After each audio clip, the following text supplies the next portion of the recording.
존경하는 국민 여러분, 우원식 국회의장입니다. 저는 오늘 국민 여러분께 이제 신속하게 개헌을 추진하자는 제안을 하고자 합니다. 위헌 불법 비상계엄과 탄핵 정국을 거치면서 그 어느 때보다 개헌의 시급성에 대한 국민적 공감대가 큽니다. 헌재 선고로 국가적 혼란은 일단락되었지만 대통령 권력을 둘러싼 파괴적 갈등의 소지는 상존합니다. 시대 변화에 뒤처진 낡은 헌법의 한계가 사회 발전과 국민 삶의 질 향상을 제약한 지도 오래입니다.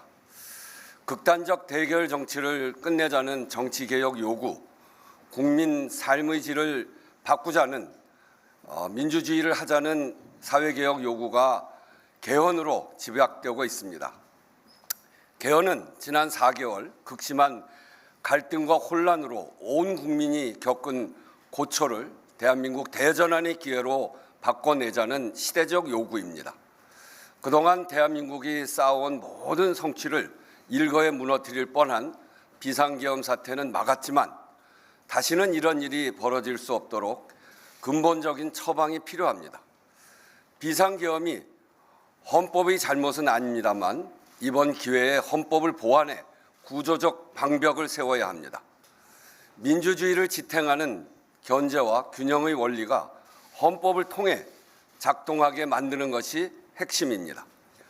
승자 독식의 위험을 제거하고 국민 주권으로 가기 위해 권력을 분산하고 국민 통합으로 가기 위해 협치와 협력을 실효적으로 제도화하는 것입니다. 국민 주권과 국민 통합을 위한 삼권 분립의 기둥을 더 튼튼하게 세우는 개헌이 필요합니다. 변화된 사회상과 국민적 요구를 담아내는 것도 시급합니다. 87년 개헌 후 38년 상전벽해 같은 변화가 있었습니다. 민주주의와 함께 비약적 경제 성장으로 선진국에 진입했고 국민의 주권의식도 더욱 높아졌습니다. 그러나 저출생, 고령화, 양극화 같은 구조적 위기가 깊어졌고 기후위기, 디지털 전환 같은 새로운 도전도 마주하고 있습니다. 법과 제도로 길을 만드는 일, 그중에서도 가장 큰 대로인 헌법을 제때 손보지 못해 현실과 헌법의 분리, 심지어 병리 현상이 벌어지고 있습니다. 헌법에 시대와 조응하는 생명력을 불어넣는 개헌이 필요합니다. 개헌을 성사시키려면 대다수 국민이 필요성에 공감하는데도 그간 번번이 개헌이 무산된 이유부터 해결해야 합니다. 제6공화국 출범 이후 지난 6번의 대선마다 주요 후보 대부분이 개헌을 공약했지만 구체적 절차가 진행된 것은 단 한 차례에 불과합니다.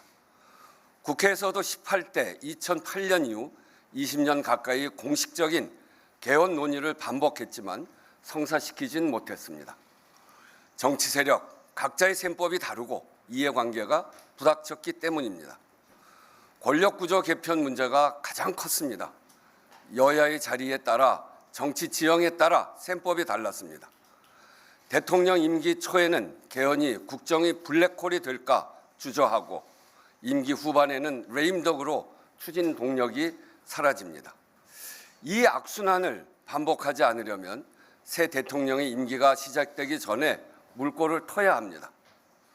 권력을 분산하여 국민 주권, 국민 통합을 이루어내라는 시대적 요구, 개헌 방향성이 가장 명료해진 지금이 개헌을 성사시킬 적기입니다.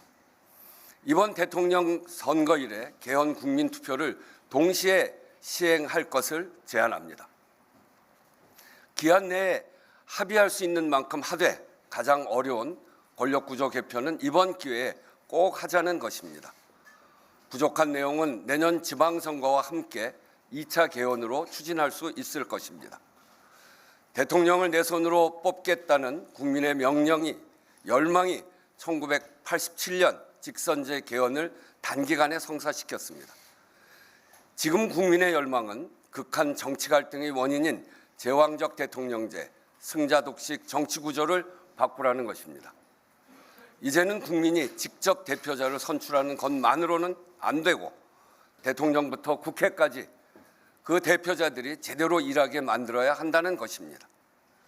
국회가 이 열망에 책임 있게 응답하면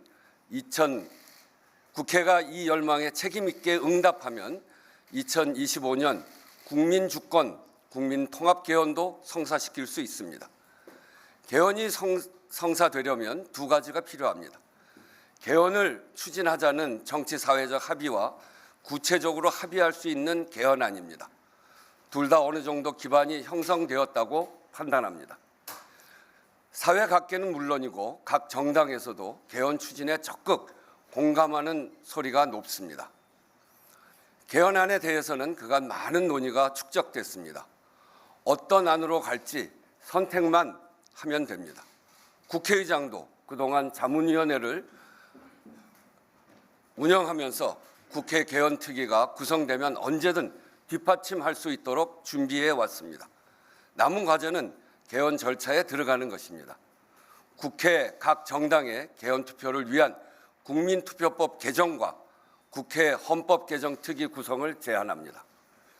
현재로서 개헌에 대한 국민적 요구를 가로막는 가장 큰 절차적 걸림돌은 국민투표법입니다. 헌법 불합치 판정을 받은 재외국민투표권 조항을 개정해야 합니다. 1989년 이후 거의 제자리여서 사전투표제, 선거 연령 하향을 비롯해 참정권 요구를 꾸준히 반영해온 공직선거법과 불합치하는 내용도 적지 않습니다. 참정권 침해를 해결하고 공직선거와 동시투표의 법적 근거를 만드는 국민투표법 개정이 시급합니다. 촉박하지만 이미 개정안이 발의되어 있습니다. 이번에 반드시 개헌하자는 의지만 있으면 시한을 넘기지 않을 수 있습니다. 논의를 서둘러 주실 것을 각 정당에 요청합니다. 둘째로 즉시 국회 개헌특위를 구성합시다. 개헌 절차에 따른 소요 시간을 고려할 때 신속하게 1차 최소 개헌안을 합의하려면 특위 구성이 시급합니다. 큰 방향에 대한 국민적 요구가 분명하고 각계 여러 단위에서 제안된 내용도 충분한 만큼 헌법 개정안이 최대한 빠르게 도출될 수 있도록 국회의장도 최선을 다해 뒷받침하겠습니다. 사람 없이는 아무것도 이룰 수 없지만 제도 없이는 아무것도 지속할 수 없다는 말이 있습니다. 대한민국은 위기를 만날 때마다 국민의 역량으로 극복해왔습니다. 이제 대화와 타협의 정치, 국민을 통합할 수 있는 정부를 만드는 제도적 장치로 정치 사회 갈등을 줄이고 새로운 도약을 위해 국가 역량을 쏟아야 합니다. 그래서 지금 개헌입니다. 세계가 대한민국의 민주주의 회복력에 주목하고 있는 이때 성공적 개헌을 통해 다시 한번 대한민국의 민주주의 역량을 보여줍시다. 감사합니다.